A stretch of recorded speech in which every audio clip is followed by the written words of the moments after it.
It's Monday afternoon, July 6, 2020. I'm out exploring the mountains of southwest Colorado en route to the Silverton region, and I was exploring some back roads looking for a good place to spend the night when I encountered this structure. This is an historic hoist house for an old gold and silver mine. You can find amazing structures like this all around the Colorado mountains, particularly in the vicinity of the Alpine Loop. When you do, in most cases, they're being preserved, so you can approach and take pictures, but don't trespass, and I recommend not entering and not disturbing anything. But they're always a wonderful glimpse into history and a lot of fun to find when you're out in the trail.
This is camp for the night.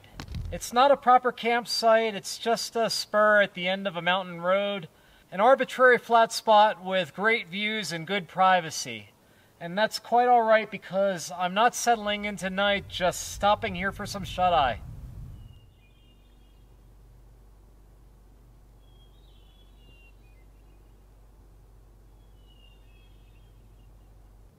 It's super peaceful here.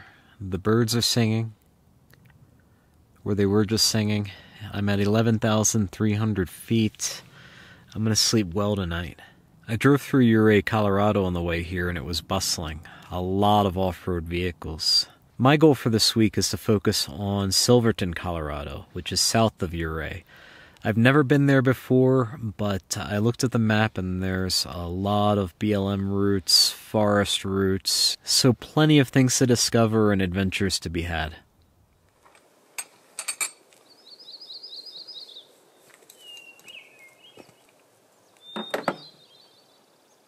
Tuesday morning, July 7th, and I'm just doing some simple maintenance. A little bit ago I realized that my battery hold-down tray was coming loose. The bolts were working themselves out. I never installed lock washers, and that's my bad, so over time these eventually vibrate loose. I'm just tightening them up for now and making a mental note to get some lock washers later. Of course, I made that mental note 3 years ago.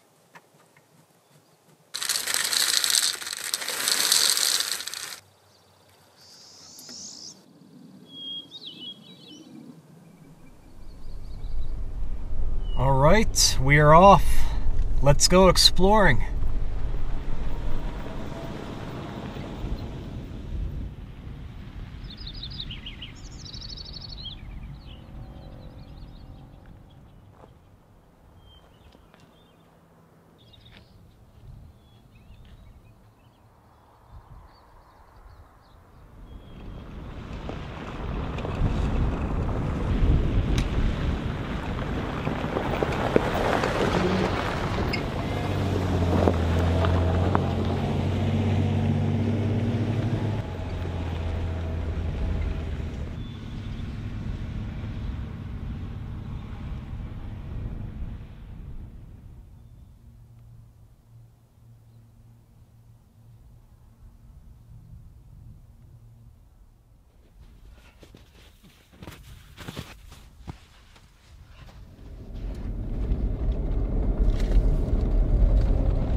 Alright, smell your TV screen now.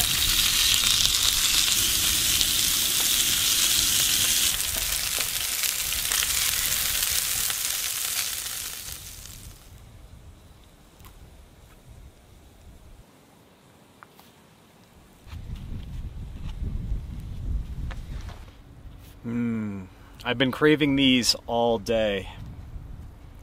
Not bad. These are grocery store bought hamburger patties, and I have 2 more after this that I'm not going to eat tonight. Yes! It's Tuesday night and I have a world-class view tonight. I wanted to camp up by the lake. I was there for a few hours at least, but the wind was brutal. I got done with the boat and I wanted to make cheeseburgers, so I decided to go back down the mountain below the tree line. And I found a campsite down there, but you never saw that spot because down there the mosquitoes were bad. So that's when I decided to come back up here. Almost to the lake, but not quite. It's far less windy. And I'm glad that I did, because this is phenomenal.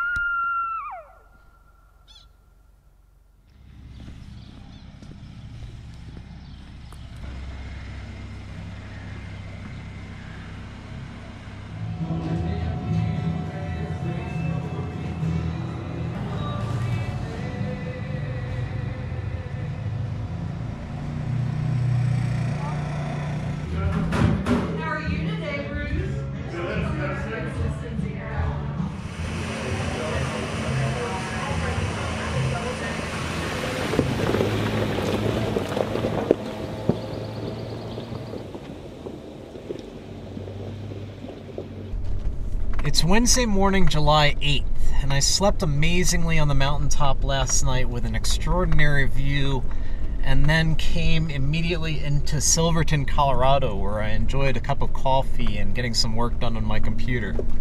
Right now it's 11 a.m. and I'm exploring mostly BLM roads to the east of Silverton.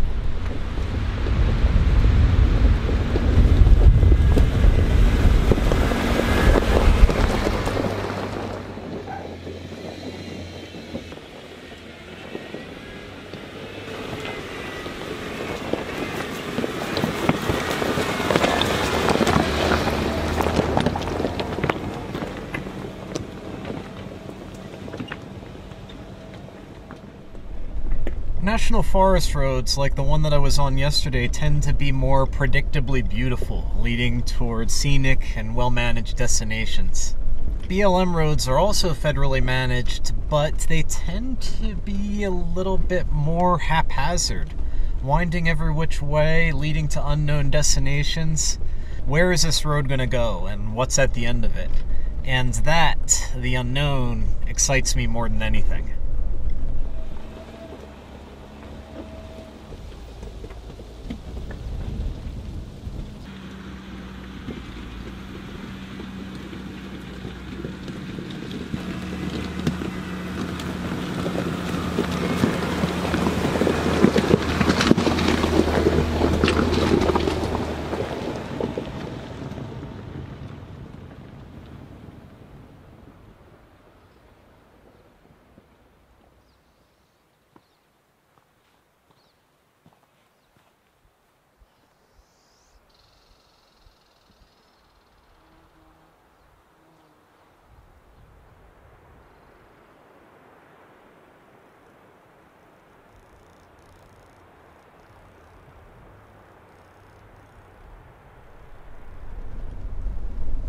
So I went through deep water earlier today and my electronic sway bar disconnect started flaking out again.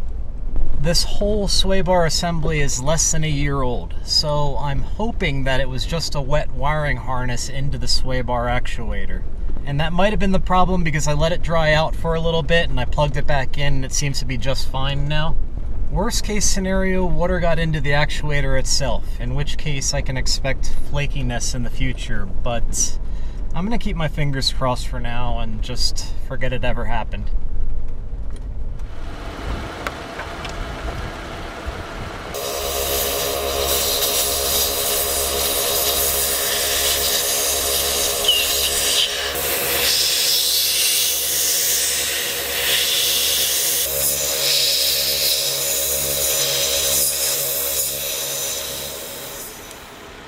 Is the electronic sway bar disconnect on the Jeep Wrangler Rubicon worth the trouble? If you've been following along, you know that I have issues with it almost every time I pass through deep water. I think the answer to that question depends entirely on how you use your Rubicon. If it's a dedicated rock crawler, then maybe not. But if you see a lot of pavement and a lot of off pavement and frequent intervals, then I would say absolutely. For me, I use the electronic sway bar disconnect every single day. So even though it's a pain in the butt sometimes, I love it and I want to keep it. Fiat Chrysler, if you're watching, I know you use that smart bar on your Rubicons and your Power Wagons, and I'm not sure if anything else. It's good technology. I like it, but anything you can do to make it better, that would be really cool, particularly submersible.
Jackpot.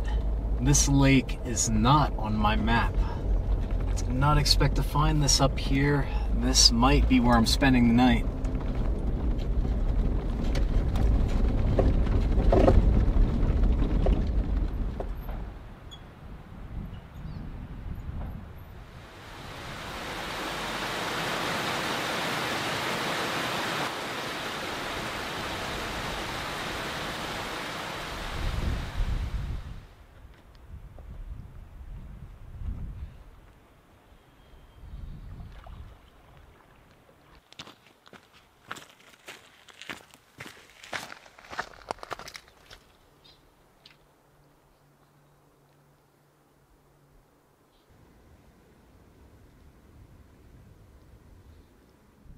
Make no mistake, as beautiful as it is not an ideal place to camp.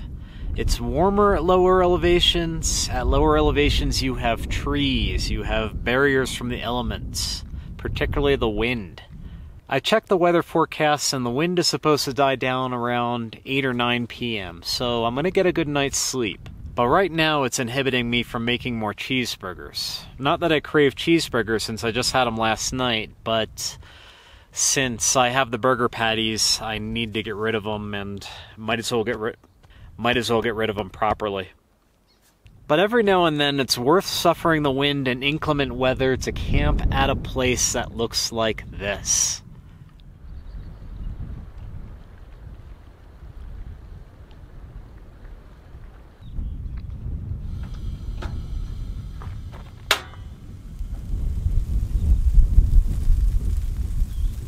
Oh man, I think these are better than last night's.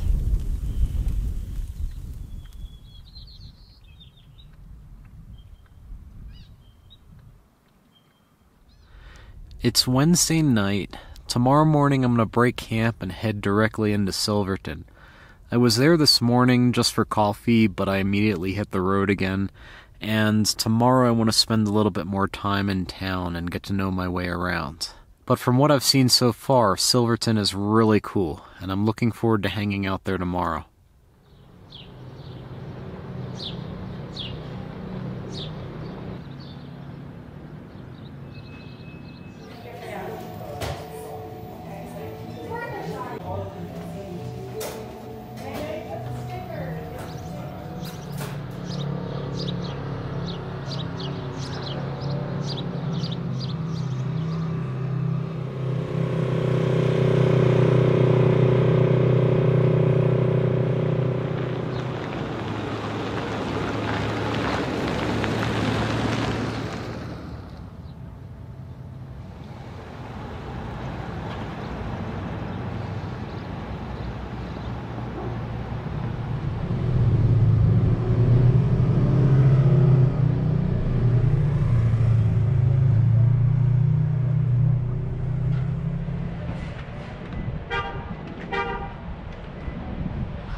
Silverton, Colorado, a Victorian mining town and railway hub founded in 1882. All the mining operations have long since stopped, and now the town is sustained mostly through tourism. And it's most certainly a mecca for off-highway adventure during the summer.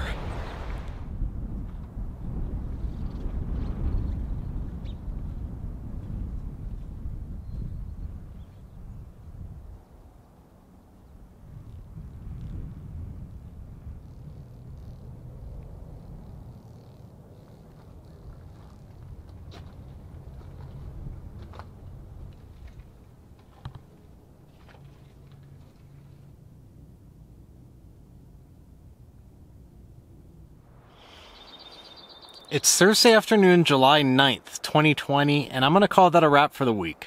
At some point over the course of this past week, my YouTube channel reached a milestone of 50,000 subscribers, and I'm speechless. When I set off on this journey way back in March of 2017, I did so to figure out what I was supposed to do in life and to figure out where I belonged. Never in my wildest dreams or aspirations did I expect to be someone who sustained himself by sharing videos with people on the internet.